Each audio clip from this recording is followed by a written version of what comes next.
And this is Ken Kreitzer for Sons of the American Legion Radio, our weekly Army football huddle.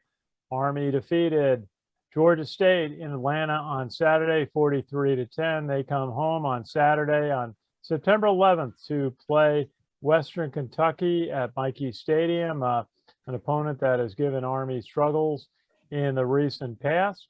And to talk about those two games and some of the other games in college football's first big week of the season, we have Richard Miller. Richard, how are you today? I'm doing very well, Ken. How are you? Okay. And we've got from Philadelphia area, Steve Shalhoub, a class of 1992, former Army football player. And good to see you, Steve. Ken, good to be seen. Excited about week 2. Absolutely. And Sam Houston, Colonel Sam Houston, West Point class of 1987, sprint football player, covered the game from the sidelines for us down in Atlanta on Saturday. Colonel, how are you tonight? Great, Ken. And thanks again for the opportunity to be on the sideline, cheering on a team and trying to be unbiased, but it's hard when they're dominating like that. Last to the hard in Georgia State. Well, you took some good video and photos that we got out, and we appreciate that. And Jack McGuirk calling from Pelham from our SALRadio team. How are you, Jack? Doing very well. How are you? Good, good. Jack had a good veterans report on our WVOX show this afternoon. And last but not least, we have First Sergeant Rich Robitaille. Rich, how are you today? Hello. Congratulations. Congratulations on your daughter's wedding. This past week. Yeah, married her off. I know it was an adventure. And that's an understatement, Ken. I'm sure it was a great day for you and your family. Now, okay, let's get down to business. We had an opening day for Army, a decisive win in a game we all thought was going to be close, except for Sam Houston, who kind of thought Army would pull away, and he was right. 43-10 over Georgia State. And, the game got off to a good start when Eric Smith got that fumble on the opening drive, and Army converted on that drive, and that was a touchdown by Tyson Riley, the big fullback. What do you guys think about how Army got started on Saturday? It was awesome. Hope they can start every game this year like that. It was great. Momentum was clearly Army's from start to finish.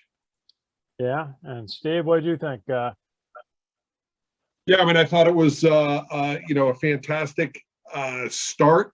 Especially, you never know what type of team you're going to have and how they're going to react in coming out of the gate. And I think that they took it to them. I think we've got areas to improve for sure in the especially in the special teams area. But they'll, coaches, somebody has a keen sense of attention to detail. He'll get that done. So, but I was impressed on how they came out with the intensity from starting gun right to the end. So it was amazing to see. Yeah, and then Christian Anderson went in at quarterback with Army up, and he played well. Army made a big play at the end of the second quarter when they got an interception by Jabari Moore, the cornerback, on the first drive of that series for Georgia State, and Army was able to convert that very on a fourth down play by Christian Anderson. They spread the receivers out and looked like they were going to run left behind 3 or 4 receivers on the left side, and Christian Anderson just takes the ball in a shotgun and gets ahead of steam and runs through a huge hole and got the touchdown. How did you what did you guys think of the quarterback play between Tyree Tyler and Christian Anderson in the first half?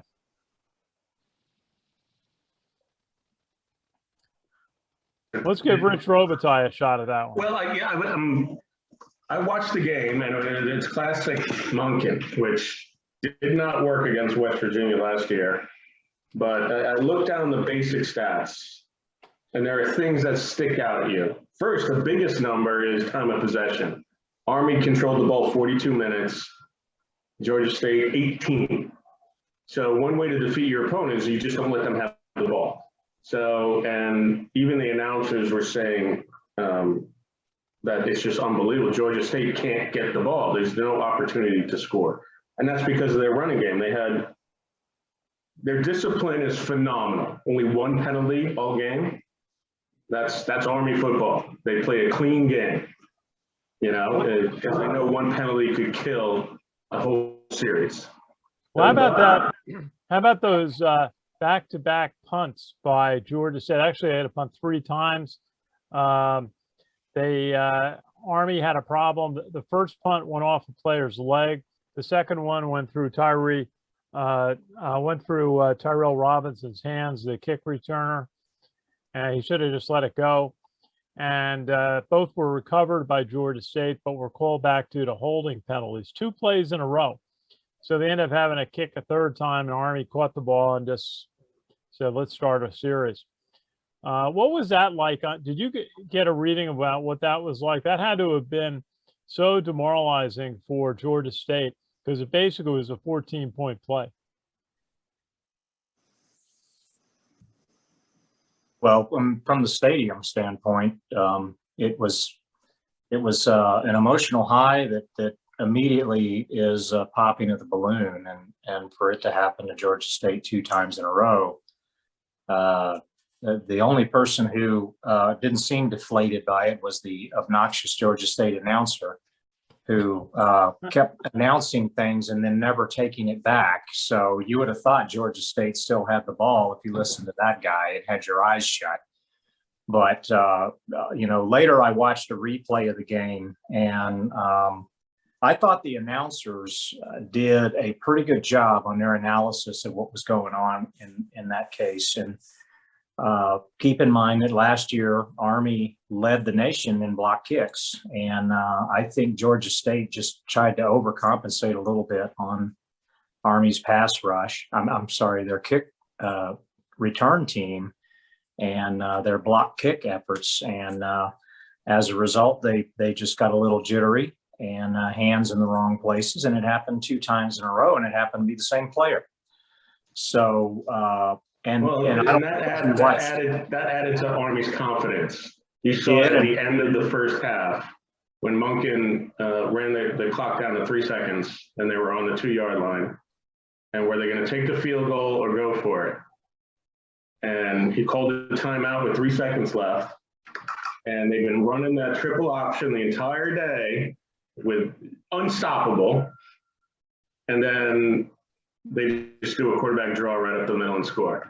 They had their confidence at that point, and once you have that confidence, it's kind of like with an Army unit. Once you have that confidence, you're going to just execute, and they were executing.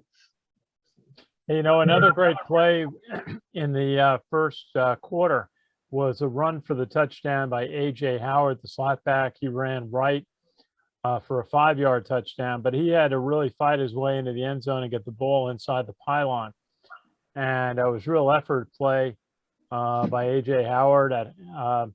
He's a native of that area. It's good to see him have get a chance to shine in that situation. Jack McGuirk, what was your thoughts on the game? I thought, sir, it was a great game for Army. Defense played really well. Great game for Tyson Riley at 4-yard touchdown run. First touchdown of his career, Tyson Riley. Also, Eric Smith coming up with that fumble early on in the game. That was great.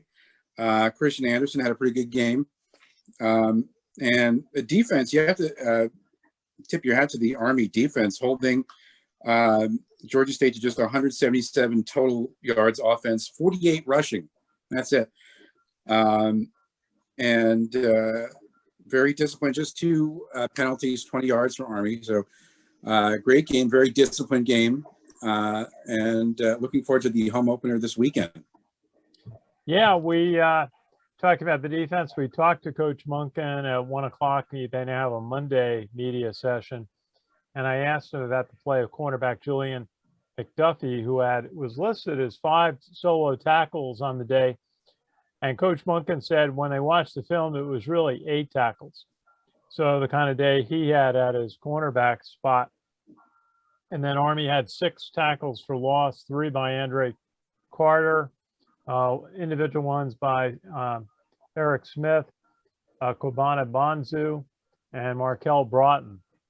And Steve, what did you see in the Army defense on Saturday? They seemed to really contain Georgia State. Yeah, the defense played.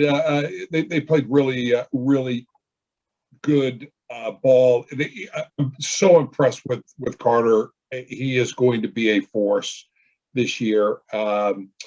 He's got so much room to grow. When I was talking with Coach Woody a few weeks ago, he talked about how fluid he was with his hips and how explosive he was, and that we haven't even seen the tip of the iceberg with him. So I am excited that we've got so much time ahead of us to watch him play and grow and get his confidence, because we showed it this weekend with Georgia State that he was unable to be contained with 3 sacks and was a force out there, and he can drop in coverage, and it's difficult when you got somebody that size that can drop into coverage that's 6'7", that has a wingspan of 8 feet, that to drop a ball over the top of them, you're taking basically a third of the field away from them. So I was excited about the way that played. Linebacker play, Eric Smith, I think he was out of position in a couple of plays. He just got caught in the middle, but I thought he had a solid game. They were tough up front, and then the defensive backs, the safety play was great. Defensive back had a big pick at the end of the first half. So I think there's a lot to grow upon. Defensively, they looked really good.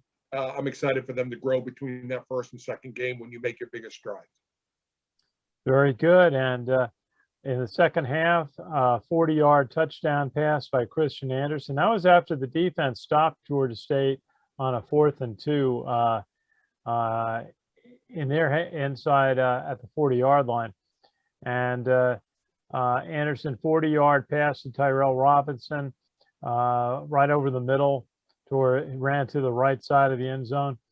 And what a nice pass that was by Anderson, and a confidence builder, and something that shows the defenses that Army's going to play in the next couple of weeks, that if you give Army time, they can throw the ball. What did you think about that, Sam? Well, we talked about it last week when we were talking about the triple option and the way it develops plays, and specifically when we just spoke about the passing, that how the triple option works is that it creates situations where the defense falls asleep. The defense gets into a lull where they're expecting the run, and therefore their defensive backs are cheating, coming forward, trying to fill the box, trying to fill the running lanes, and suddenly you pop a guy wide open right down the middle or in the seam. And Army caught Georgia State napping on 3 different passing plays by 3 different quarterbacks. 2 of them went for touchdowns. It was really a great wrinkle in the playbook that we didn't see so much last year. I do want to come back and just say last week we talked about keeping account on the number of times the ball was pitched to the outside. We were talking about hoping to see double digits on that. We did not see double digits on that. I think that by the end of the game, the ball was pitched to the outside, I believe 6 or 7 times. However, an additional wrinkle in the Army playbook that we did see last year, that Christian Anderson just seems to have a knack to run, and that is the reverse rollout play. He does a quarterback delay reverse rollout that just seems to be able to catch the outside edge and gain big yardage. He gained over 10 yards for a first down on 3rd and long on one of the plays, and on another play, he was stopped cold.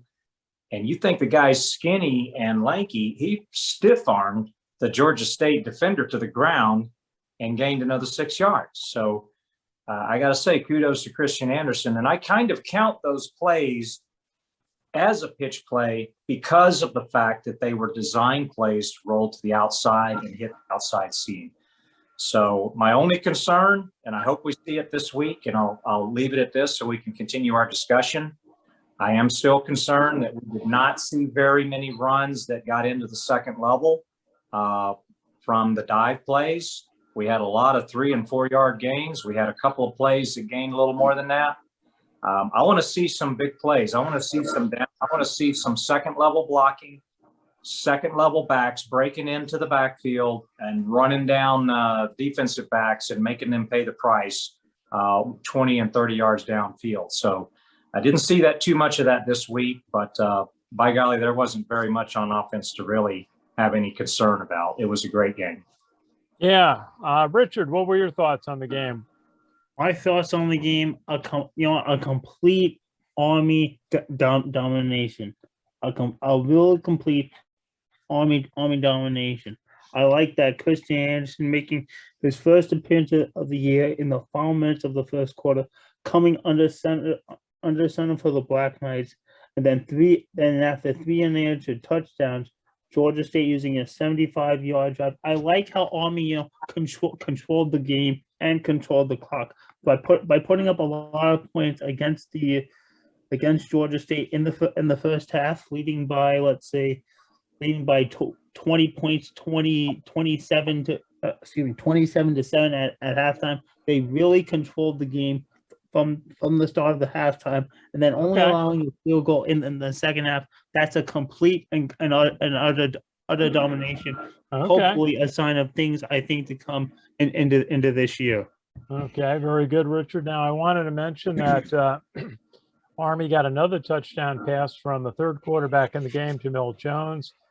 Pass play to Brahim Murphy, and I had the chance to watch a couple of scrimmages, and they were getting the pass to Murphy quite often, and so he and Jamil Jones really timed that up well, and gives Army another look. And the fourth quarterback in the game for Army was Jabari Laws, who it was an emotional moment for him. He got into playing in the scrimmages after an ACL injury. Actually 2 injuries from what I'm told. And he came back not having been on a football field in a game since a year ago, November. And so an emotional step forward for him to get out on the field. It's wearing a big knee brace that everybody can see. But I think he's a spark plug for Army if they need instant offense late in a game during the season. So I think that he got out on the field, ran 1 series as a step forward. Steve, what did you think of Jabari Laws? What do you think his status is at this moment? For Jabari, I don't know. I'll be anxious to see what kind of information I can get on the quarterbacks this week with Tyre, to see where he's going to be, if Anderson's going to be the starter, or if Jabari, what type of progress is he making? I was great to see him out there, on Saturday. So I'm excited to see how it all plays out. What's evident is they're going to need all of them, as we can see. I mean, we didn't get through the first half, and our starting quarterback got dinged. So definitely we're going to need all of them at some point in time, and having them ready is going to be important. Absolutely, but Army does have depth, and all of these players have been in big games for Army in the last 2 seasons. So a good day. Let's have Jack McGuirk talk about one of the other Service Academy games. Let's save Navy for a little bit. Let's go through Air Force first, Jack. Tell us about the Air Force game this week. Okay, well, Air Force opened their season at home with a win over Lafayette, 35-14. Falcons had 420 yards total offense, 370 rushing, 50 passing. They also converted 8 of 14 third down attempts and all 3 fourth down tries. Junior running back Brad Roberts led the team with 111 yards rushing. That's the third game he's eclipsed 100 plus yards in a game and only 5 career starts, which is pretty impressive. Sophomore wide receiver Mika Davis rushed for 101 yards and had 2 rushing touchdowns. First of his Air Force career, a 10-yard run in the first quarter of the game for the Falcons, and a 16-yard run with 3:09 left in the first half. Zeke Daniels, quarterback, had a good game. Rushed for 72 yards, had 3 7-yard run at the end of the first quarter, 2-yard run with 8 left in the half, and a 19-yard run, 6:10 left in the game. Defense cornerback Zion Kelly led the Falcons in tackles, career high 6, including 1 tackle for loss. Defensive lineman Jordan Jackson and linebacker Caleb Humphrey were credited. Linebacker DeMonte Meeks and defensive lineman Kalawaya Piskaya also had some sacks, half sacks. Cornerback Trey Bug had 2 pass breakups as well as a forced fumble. So, pretty good game for Air Force. And of course, the next game for them, they're traveling to the Naval Academy for the Air Force Navy game this weekend. So I guess a nice start to the season for the Air Force. Yeah. Gotta go to Colonel Sam Houston for his analysis of the Air Force victory. We got first thing comes to mind when I hear the score is it wasn't San Jose State they were playing or Colorado State. They were playing Lafayette. That's an FCS team. So I'm thinking that 35-14. In years past, I would have expected Air Force to beat an FCS team at home by 4 or 5, maybe 6 touchdowns going away. So I didn't watch the game. I don't know when the scoring occurred. All I know is I'm not that impressed by the final score based on the opponent. So I think 3 seasons ago, there was another service academy that was looking to have a great year. And in their very first game of the year, they played Lehigh at home. That's the Naval Academy. And it seemed to be an impressive game, except they gave up, I think, 21 or 24 points to Lehigh. And they let Lehigh kind of stay in the game for the first 2 or 3 quarters. And so even though Navy won running away, it kind of opened up your eyes to think maybe things aren't all right this season. So we'll see. I realize it's just the first game of the season. Air Force might have just had some hiccups and beat themselves on a few plays again. I didn't see it. I'm just not that impressed when it comes to beating an FCS at home, and that's the final score. It should have been a lot bigger than that. Okay. Anyone else have a comment about the Air Force game? Yeah, an interesting thing that happened after the Navy game, and I'm not going to talk about the Navy game, but Coach Niumatalolo made a comment where he was quoted saying, I'd much rather had opened up with a Patriot League team. That would have been my preference. So there's obviously a little shot going across the bow from him to Air Force after the Marshall debacle. But so we'll see how that all plays out. But you would expect Air Force to handle Lafayette. Lafayette is not necessarily as strong as other teams like a Holy Cross who beat up on a UConn. So it'll be interesting to see how that all plays out this weekend on a September 11th game for sure. Yeah, we'll come back to the Navy game in just a moment. Let's go to Richard. Tell us, why don't you go through how the top 25 games went? We got a few big scores there. Yep.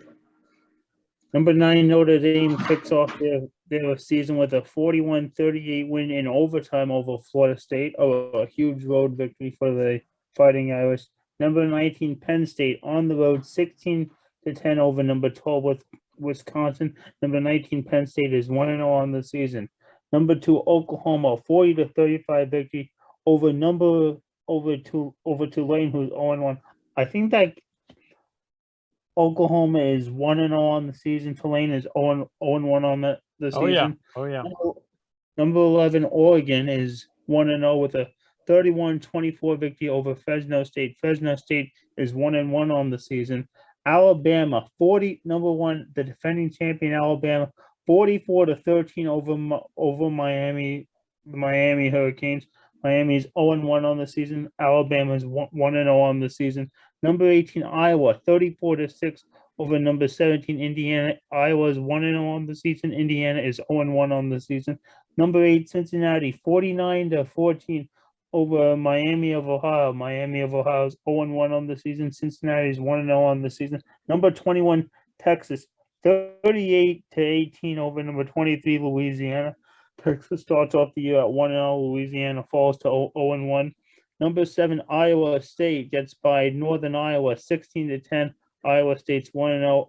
Northern Iowa drops to 0-1 on the season. Number 15 USC gets a 30-17 victory over San Jose State. San Jose State is 1-1 on the season. This is USC's first victory of the season at 1-0. Number 13 Florida 35-14 over Florida Atlantic University. Florida's 1-0. FAU is 0-1 on the season. Also, the game in prime time, number 5 Georgia 10-3 over number 3 Clemson. Clemson's 0-1 on the season. Number 6, the Texas A&M Aggies 1-0 with a 41-10 victory over Kent State. Kent State's 0-1 on the season. Also, number 20 Washington losing to Montana. Montana is 1-0 on the season. Washington is 0-1 on the season. 13-7 is the final score there. Number 16 LSU loses to UCLA. 38-27 UCLA gets their second win on the season. Number 16 LSU is 0-1 on the season. North Carolina, number 10, falls to Virginia Tech.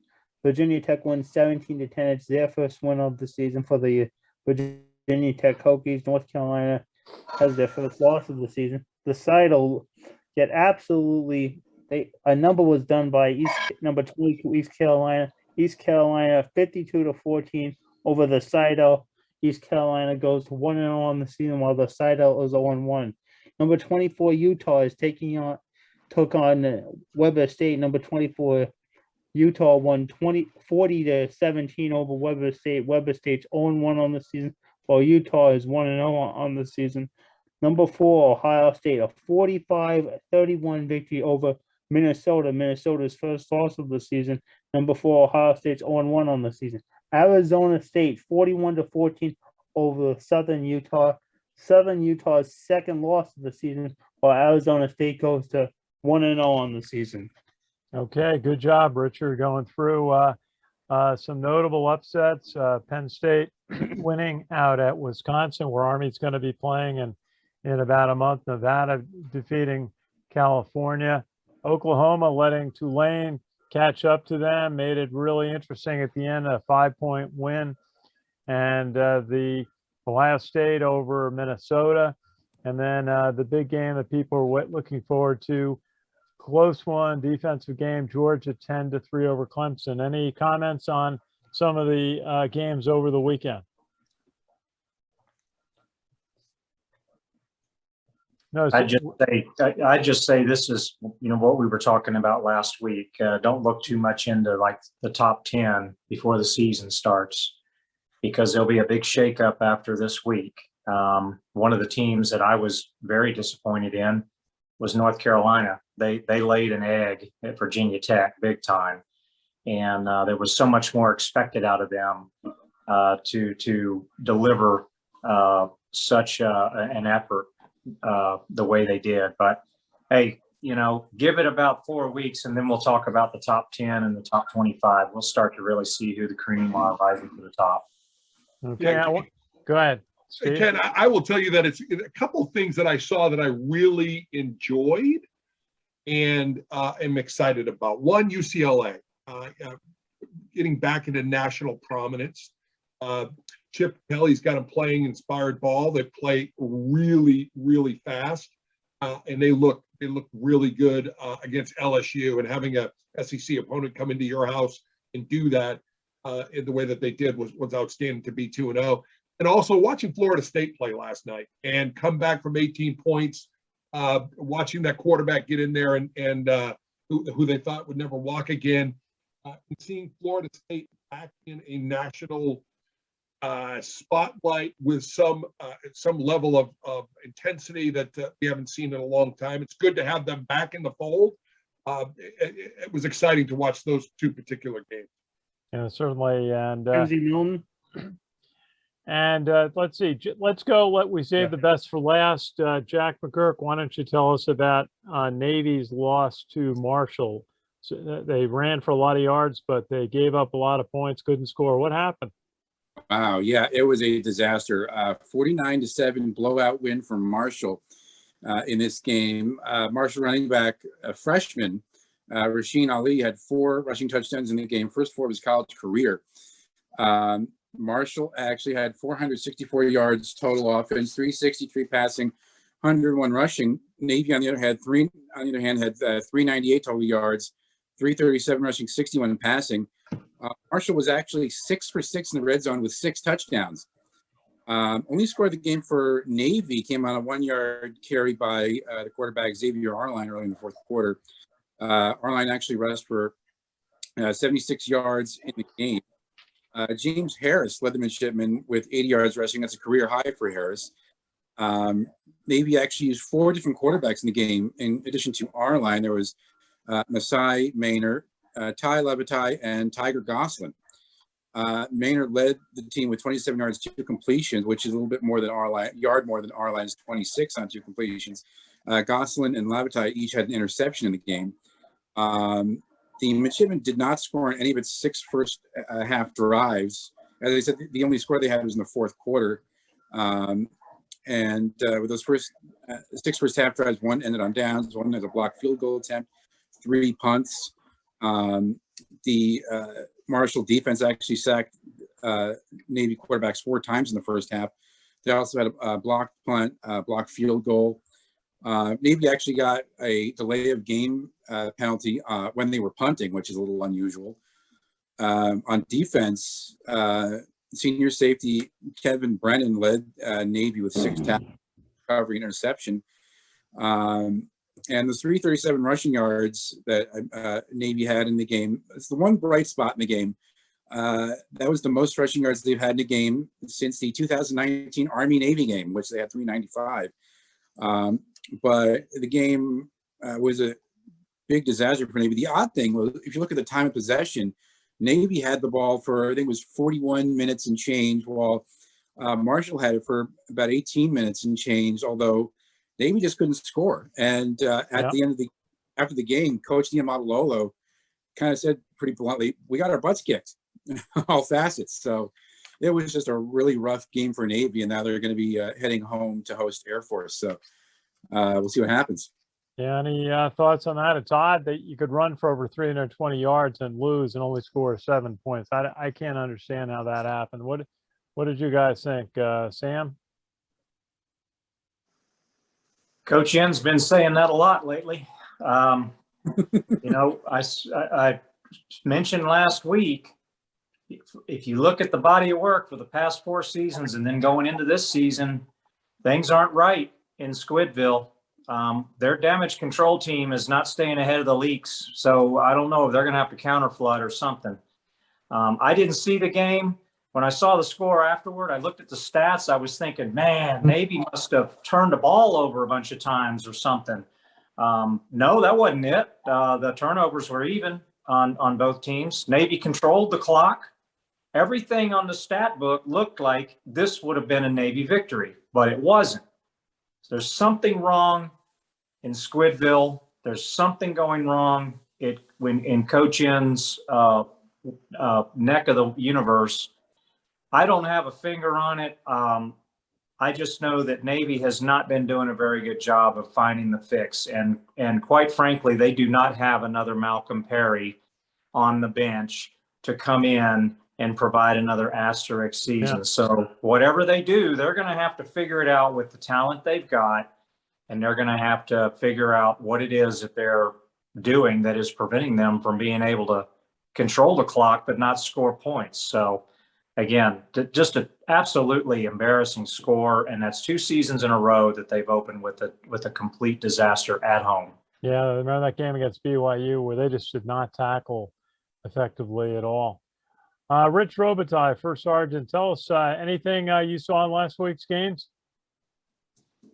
Well, I think for the last 2 years, there's been the scuttlebutt about Navy. You know, they've been very loyal to a very effective coach who's been there forever.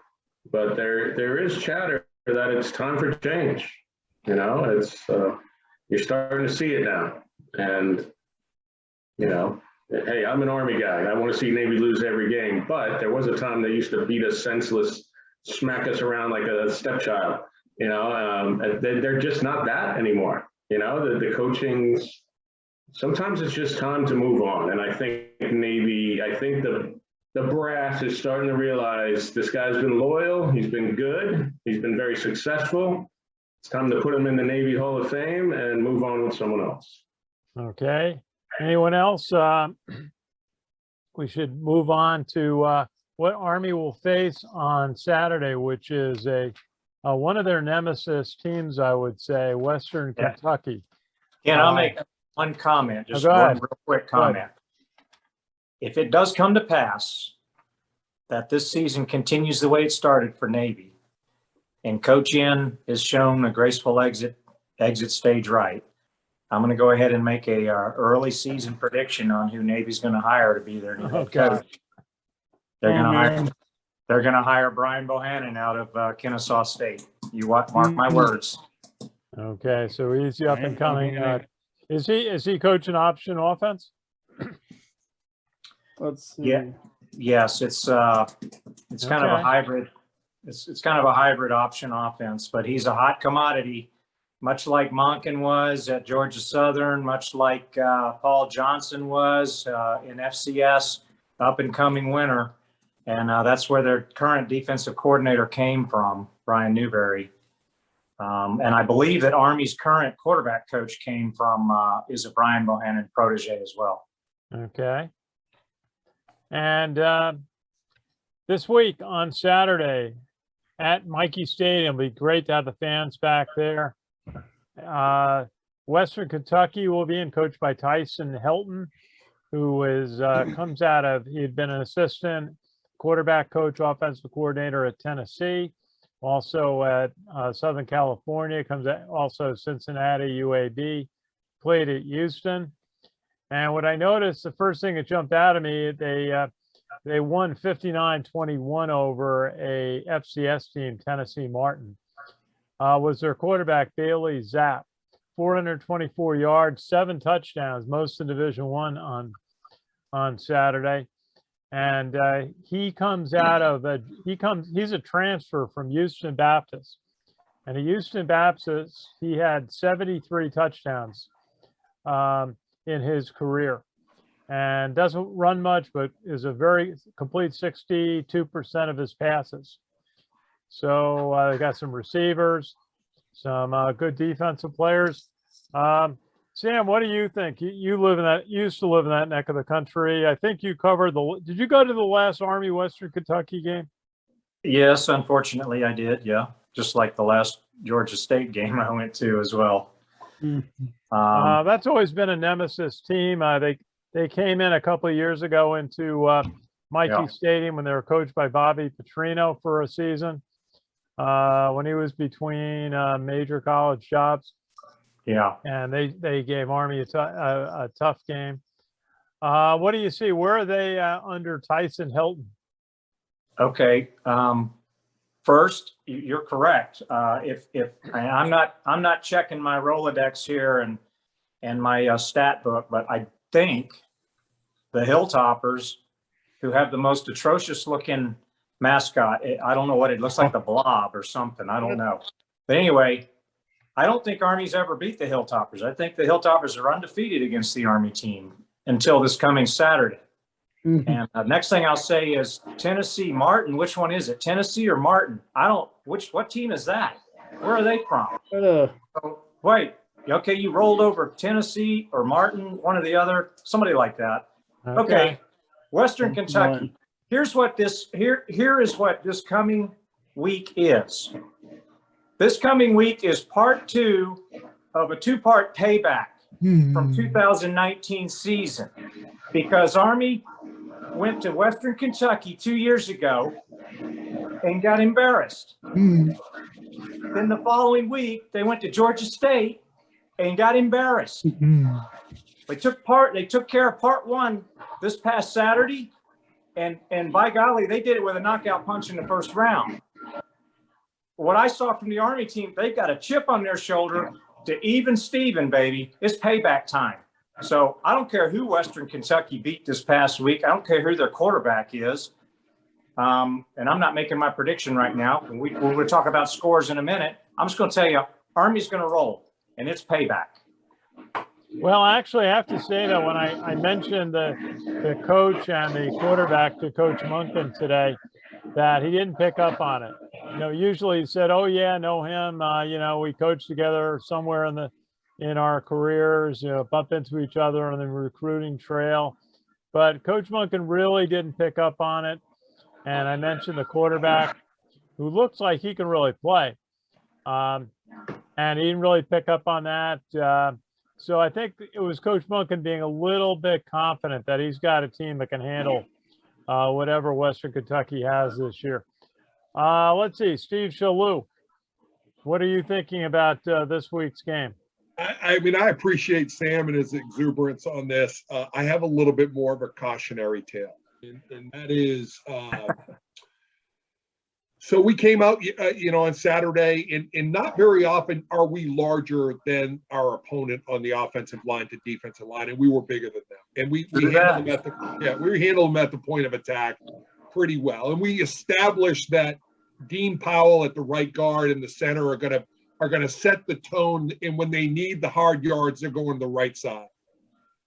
They ran an odd defense, not odd as in it's kind of strange, but odd as in an odd front or a 50 front, where the nose guard, 2 tackles, and then an end. This team coming in, the Hilltoppers are going to run an even defense. They're going to cover the guards, and they're about 35 pounds heavier than the Georgia State defensive line. So what does that create? That creates matchup issues at the point of attack where we mesh with a fullback if the guard can't handle his business with that defensive tackle. If they start, and I talk about denting the defense, if they start denting the offense at that point of attack, and they may have to double team, they may have to bring the tackle down and chip what we used to call a brown block, where we double down and went to the backside linebacker to help that point of attack. But if they start getting a little bit of penetration on it, it's gonna mess with our mesh. It's gonna mess with our timing. They're bigger, they're stronger. We just got to be careful that we are attacking down the line of scrimmage and not into the backfield on that. So I'm a little bit more cautionary about the payback portion of it. They're going to have to play their best ball, as they will the rest of the season. So that's what I'm seeing coming up here. Interesting in this past game, 6 different people scored touchdowns. That doesn't happen very often with the Army football team. That's awesome to see. If you watch on defense, watch the tape back. We switched from an even front to an odd front in different situations, which shows a lot of really good flexibility in how we're going to approach our opponent. Defense, an odd front is better for pass rush. An even front's better for run stopping. We interchanged that pretty well. That shows that's Bill Belichickian, if you will, because they have the players that can play both an even or an odd front. So that's exciting for us to see. We just got to be careful to make sure we get our identity with the quarterback, because with 4 quarterbacks, we don't have one, and that we are attacking at the point of attack. And we've got, and Sam said six toss sweeps or pitches. That we had 4 on the option itself. We've got to get that up to 8. When I said 12 last week, I didn't mean that was for the season. That was for that game. So we've got to get that up a little bit more and get that ball outside. Yeah, Steve, there was a moment in the second half where the TV crew did a quick analysis. They said on Army's, I think, first 65 plays, 28 were dive plays, 28 were quarterback keepers, 6 were pitch plays, and 3 were throws. So there weren't too many more pitches after that. So, 56 out of 65 were running inside or running the quarterback. But they did. Do you think they did a good enough job of getting the ball to the slot backs? No. No, And that will bite us in the butt as we move through the season. And it may bite us in the butt this week coming up, because we skate, I the play. We stayed on schedule most of the time. Schedule being 3-3-4 or 3-4-3 or whatever we did. We stayed on schedule and we imposed our will. We're going to lose that. We'll have a 2-yard or a 1-yard game where that defensive tackle is going to stone that guard, and it just happens. So if we don't have the ability, the confidence to get it outside and pitch it for a 12-yard gain, they're going to start stacking that box on us, and it's going to get frustrating. So we've got to get that ball outside more. We do. And how is it to get the ball, to get the wide receivers involved in the game so that it's not a 9-man game? Get the two wideouts involved with more than just blocking. All the throws went to the slot backs, as I recall. There are only 3 of them. Yeah, Ken, just to add to what Steve's saying, another thing, I don't know if you all noticed this, but there was a lot of rotation of the slot backs, and we were talking about Tyrell Robinson last week. I don't know what his actual time out on the field for the offense was, but by my observation, he actually was only on the field about a third of the time with the offense. They had other slot backs rotating through. I realize that had a lot to do with the 6 different players scoring touchdowns, but hey, that dynamic force wasn't on the field as much as we wanted him to be out there, and he certainly wasn't getting the ball to the outside much. And Alston, our big wide receiver, I don't even think he suited up for this past week, so I'm not sure what his status is. Okay. And to that point, to Sam's point on that with Robinson, I don't think it was a coincidence that Robinson tried to force some of the special teams plays because he might be a little bit yearning for the ball, and it was kind of questionable with that type punter that they had that was kicking the line drives and those funky bounces. You've got to be pretty sure where you're going to be on that, and he had 3 different opportunities that were a little bit flaky. One that he fumbled that we got the penalty on. The second one that he received and came forward with it wasn't 100% sure either. So he may be forcing a little bit because he's not getting the reps that he would like to get. Okay. That's something we'll be watching.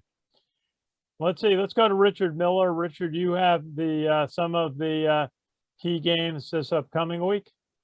Yes, I do, Ken. The college football schedule for the upcoming games for this week on the as I get it up here on the top 25 schedule. Saturday, number 4 Ohio State will be taking on number 11 Oregon. That's a 12 noon start. Number 13 Florida will be taking on South Florida, 1 o'clock start. Notre Dame will be number 9. Notre Dame will be taking on Toledo. That will be a 2:30 game. Number 5 Georgia will be taking on UAB. That's a 3:30 game. Texas A&M number 6 will be taking on Colorado. That's a 3:30 game. Cincinnati will be taking on Murray State. Cincinnati is ranked number 8 in the country. Number 19 Penn State will be taking on Ball State. 3:30. The Mercer Bears will be facing the number 1 Alabama Crimson Tide. That's a 4 o'clock game on Saturday. 4:30 Iowa taking on Iowa State. Number 7 Iowa State. Number 18 Iowa. Number 3 Clemson will be taking on South Carolina State at 5 o'clock. Number 2 Oklahoma will be taking on West Carolina. 7 o'clock Saturday. Number 12 Wisconsin will be taking on Eastern Michigan at 7 o'clock. Number 14 Miami will be taking on Appalachia State at 7 p.m. Number 21 Texas will be taking on Arkansas at 7 o'clock. Also, number 10 North Carolina will be taking on Georgia State 7:30. Number 20 Washington will be taking on Michigan. That's an 8 o'clock game. Number 24 Utah will be taking on BYU. Number 15 USC will be taking on Stanford. That's a 10:30 game. Arizona State at 10:30 will be taking on UNLV. Number 16 LSU will be taking on McNeese. That's an 8 o'clock start. Number 17 Indiana will be taking on Idaho. That's a 7:30 start. And also, let's see. I think those are all the games. Okay, very good. And Jack, remind us of where Air Force and Navy will play next week. They're going to play each other. That's right, 3:30 in a September 11th game. Yeah, that's going to be at the Naval Academy.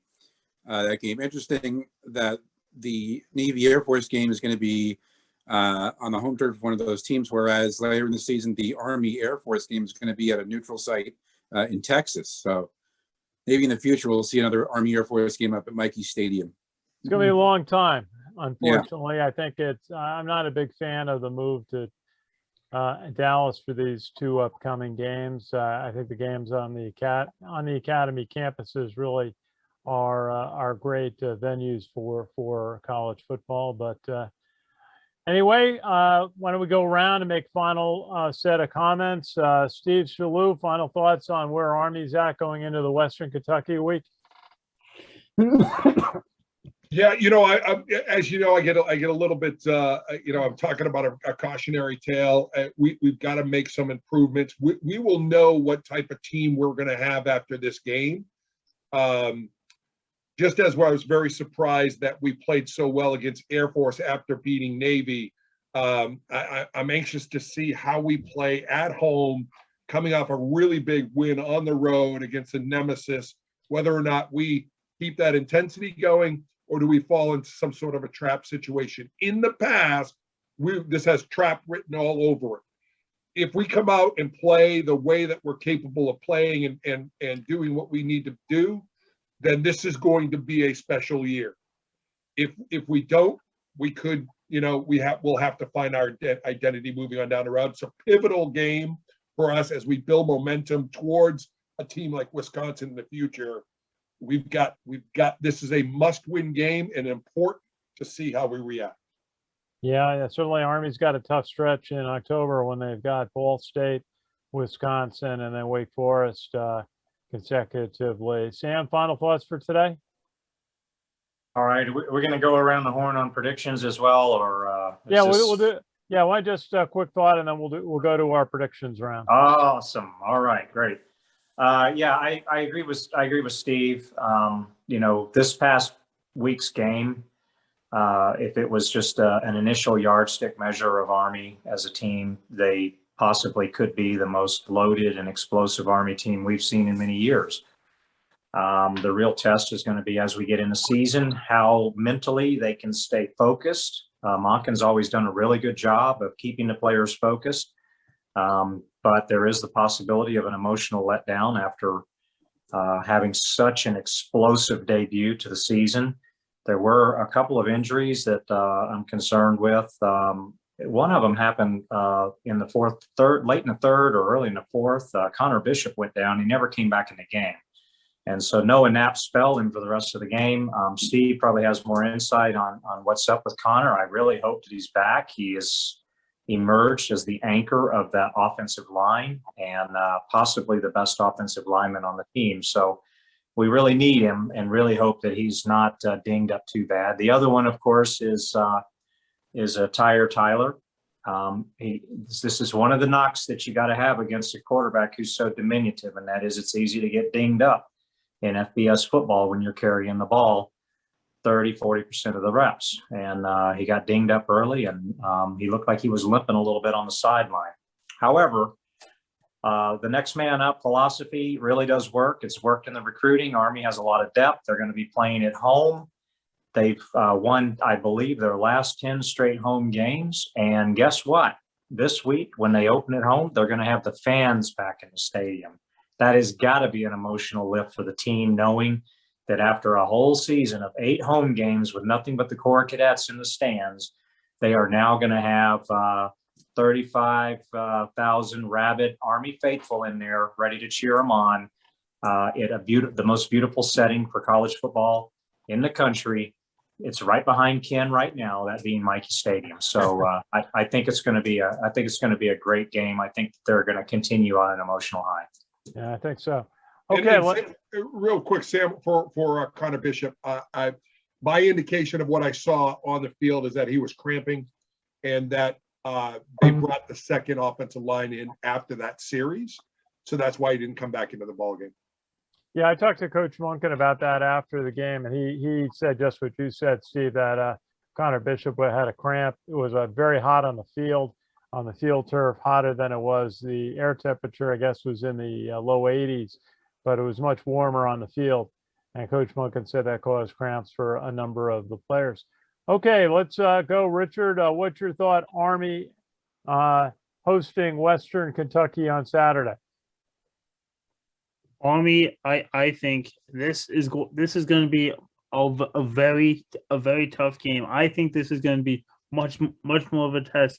As like Sam said, I don't think this is going to be easy, but I think Army is going to come out. Army is going to come out with a victory, and they're going to be 2-0 on the season. I'm going 24-27 Army. 24. So Army will get 27. 27-24 Army. Okay, we got you. Okay. Steve Shalou, what are you thinking? Yeah, so it's going to be a tight one. I think we're going to take it all down to the wire. I think we're 31-28 Army, and it's going to be a hard-fought game. But Army's going to win, but it's not going to be easy. Okay, Sam Houston, what do you think? Western Kentucky and Army on Saturday. Well, I know that Western Kentucky's quarterback is going to kind of wish that he went back to the school he came from after he meets Andre Carter. We never thought, at least in my lifetime, we would have a 6'7" freak of nature out there, the second coming of Javon Curse or something. A guy is going to have a phenomenal year this year, and he's already off to it.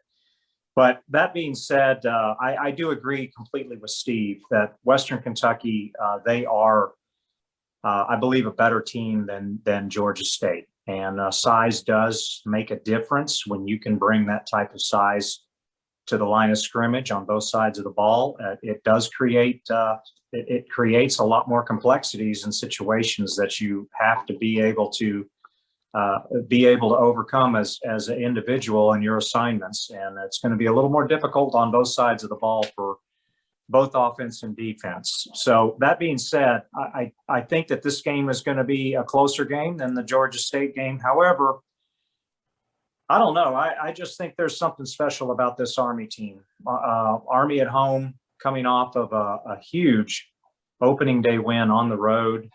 I believe that Army is going to win. I'm going to give it 35-24 Army. 35-24. Okay.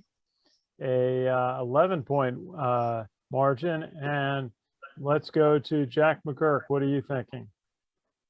I think it's going to be a great game for Army. It's going to be great to have fans in the stadium, but it's also going to be kind of a somber because it's the 20th anniversary of 9/11. But as Sam pointed out, Army has that big, I think it was a 10-game win streak at home. They were undefeated last year at Michie Stadium, and I think that streak is going to continue. I'm going to go with a 35-28 win over Western Kentucky.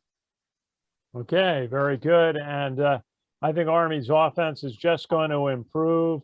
They're going to work on getting the slot backs better engaged, get the wide receivers, get the ball out to them. But they just love rotating those fullbacks one after another.